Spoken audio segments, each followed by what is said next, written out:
So welcome you again. I would ask you to please take your seats. We are already behind schedule, and we have now a distinguished set of keynotes and a very interesting high-level panel discussion for you this morning.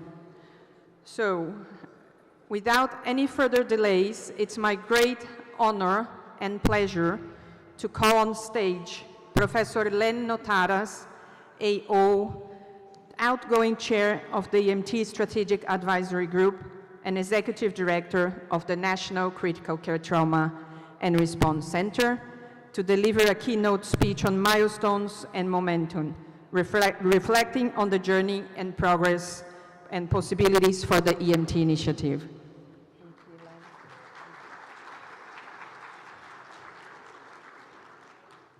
Distinguished guests all, let me first commence by acknowledging our wonderful hosts, Abu Dhabi Health UAE.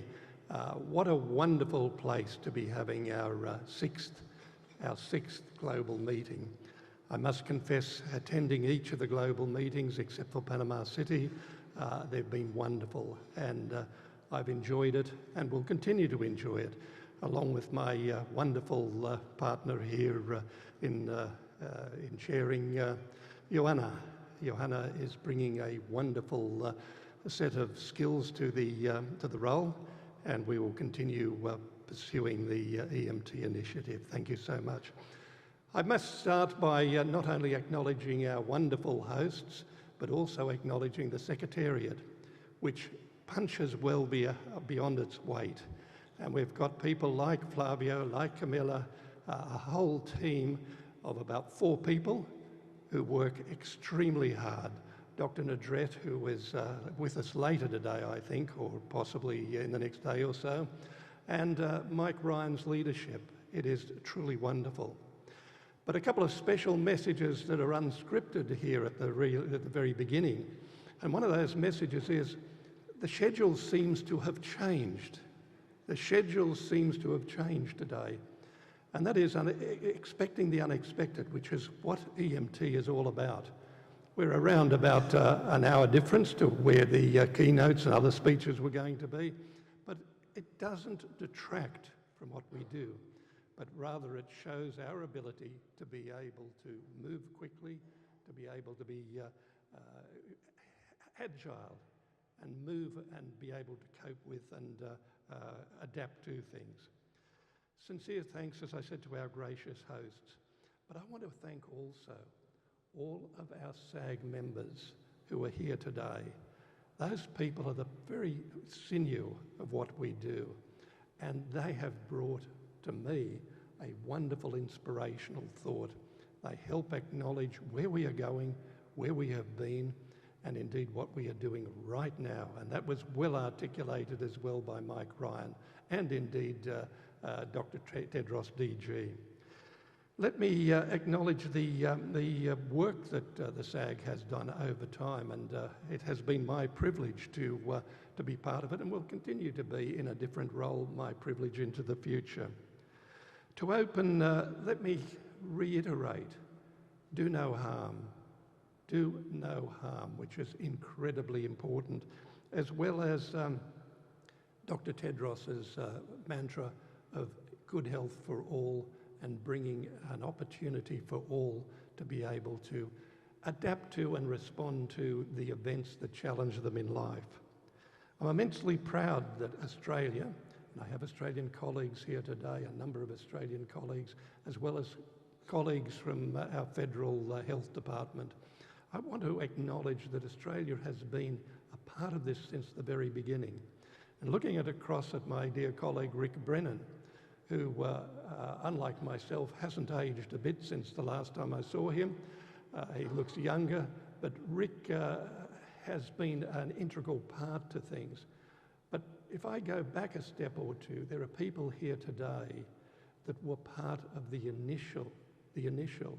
early nascence of what we have now, going back now to 2009, 2008, 2010. It's quite incredible that we're on this journey, which has been a challenging journey at times, But by the same token, we have never lost faith. And again, looking at those other global meetings, whether it be Geneva, Panama City, whether it be Hong Kong, Bangkok, and wonderful Armenia last year, and here today in Abu Dhabi, it is amazing how far we've come. I'm very proud that my organisation, the National Critical Care and Trauma Response Centre, NCCTRC, has produced a number of key players in this space.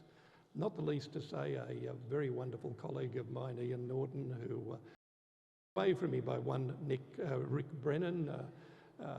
Rick came to me one day in, I think it was 2012 or 2013, and said to me, "Do you mind if I borrow Ian for a couple of weeks?" Which ended up 5 years. And that's quite remarkable that people like that made such a difference. Camilla was with us at one stage as well. We were a significant part of fashioning and developing the Blue Book. And I see I'm aware of the second iteration of the Blue Book, which is now available. And that is wonderful. It is wonderful. We have come so far.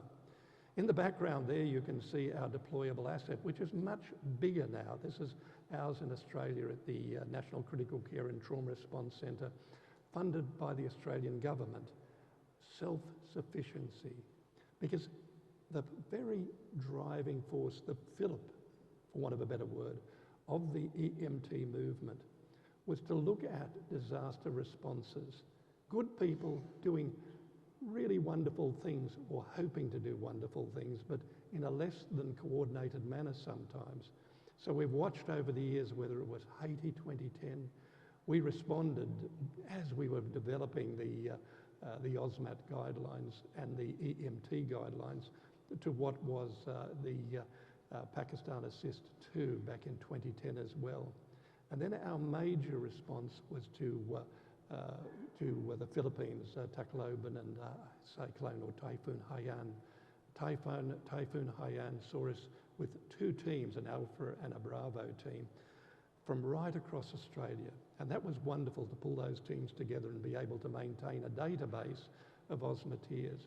And I say that with the greatest respect to what I'm seeing right across the world, emulated, whether it be the subcontinents or whether it be in the Western Pacific now. And the pride I have with what is happening in the Western Pacific is immense, immense. Fiji, Samoa, Vanuatu, just to name a few of them. Also our colleagues in Indonesia, Timor and other parts, the Philippines, wonderful. And it's a privilege to be able to work with those. And today I see other colleagues here from Barbados, David Clark and a couple of his team as well. It is just so wonderful to see the EMT initiative gain the momentum over time that it has. Critical to this is partnerships. Partnerships are most invaluable to what we do, whether it be government and private sector or whether it be non-government agencies. We have worked closely with a number of government and non-government agencies, as well as defence, and as well as other groups. And I can see today we have Glenn Keys here from Aspen and a number of other people who I call out for the reason that the work is not about one person, but it's about a number of people. A number of people first doing no harm, working in an environment of safety and quality, of consistency, of communication, and also of compassion. We are not to go into a disaster zone saying, oh, we can bring you whatever you need, just on that fancy that we're going to help. We have to go in to make a difference, and that difference has to be significant, and it has to be long-term. We do not leave a legacy into the future. We have to round it off and ensure that that community, that vulnerable community, is actually looked after into the future, not just today, not just tomorrow, but into the future. In a world, as I said in Yerevan, and I've said it many, many times before, in a world, and indeed Mike has referred to it as well, in a world of disasters, natural sudden onset events, events that might be natural Or conversely, they can be person-made. That's the world that we live in, a world of conflict, escalating conflict, a world of the sequelae of conflict, refugee movements, more and more vulnerable people. In a world of infectious disease and a world of sudden onset pandemics and so on, we seem to forget that there have been a lot of other things other than COVID-19 going on. And I recall our response to the measles outbreak in Samoa back in 2019, which was tragic, but it was good to be able to help our colleagues in Samoa. Then we moved to the all-encompassing climate change, and a lot will be said over the next couple of days in terms of climate change. And Abu Dhabi and the UAE have done so much to acknowledge the importance of ecological change. With climate change, and nobody knows it better than our colleagues in the Western Pacific. They really experience it. But not only in the Western Pacific, also right across the world right now. Spain, the heartbreaking, heart-wrenching effects of the floods in Spain over the last 10 days. Taiwan as well, with the typhoon coming in there and the deaths that occurred. So it is a changing world. It is a world of, in a sense, almost insurmountable challenge. But in this room today are people who give hope. People who give hope. And as I said, over the last, I've been with the program since the very beginning, and I am so proud of what has been achieved and what we'll continue to achieve. You, each of you, have made and will continue to make a difference. Do not drift from that ability to make a difference. A life saved is one more person that we have done a wonderful thing for. So enjoy the conference. Great to be here. I'm very proud of all of you being so able to expect the unexpected and be able to deal with the changes that have occurred. But it's all good, and enjoy the next few days. Thank you so much. Thank you.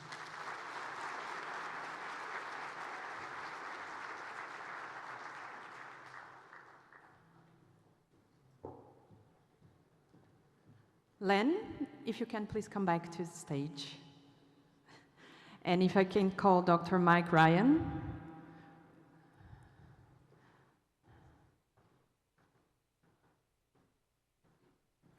If I may, I know I'm not speaking, but if I may, the photograph looks different, and that's because the EMT initiative has aged me a little. I thought I'd say that.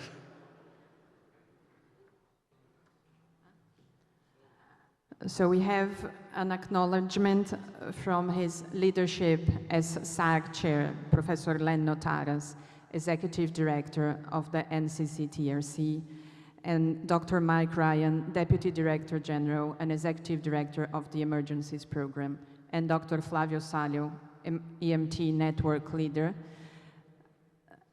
handing to Len a letter of acknowledgement from Director General Dr. Tedros.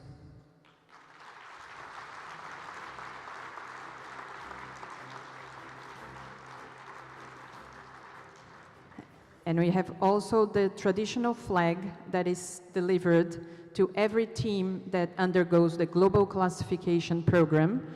We had all SAG members sign and write a letter and write a reminder and a message to Len for his great leadership and vision. Thank you, Len.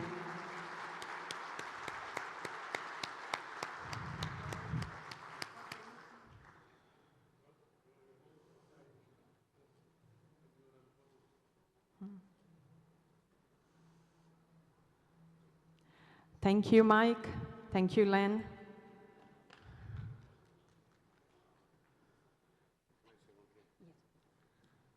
I just want to say, Len, you've been an inspiration to a generation of responders, a mentor to people like myself. And, you know, last week we lost many heroes in public health. People are retiring. Rick's retiring. You're not retiring yet, Len, but you've been you've been a giant in this movement, and someone who everybody speaks about with complete admiration. So thank you for dragging this here. Thank you, Rick, Brennan, for initiating this in WHO, Flavio and everyone for doing it. But it would not be here without you, sir. It would not exist as a movement, so thank you.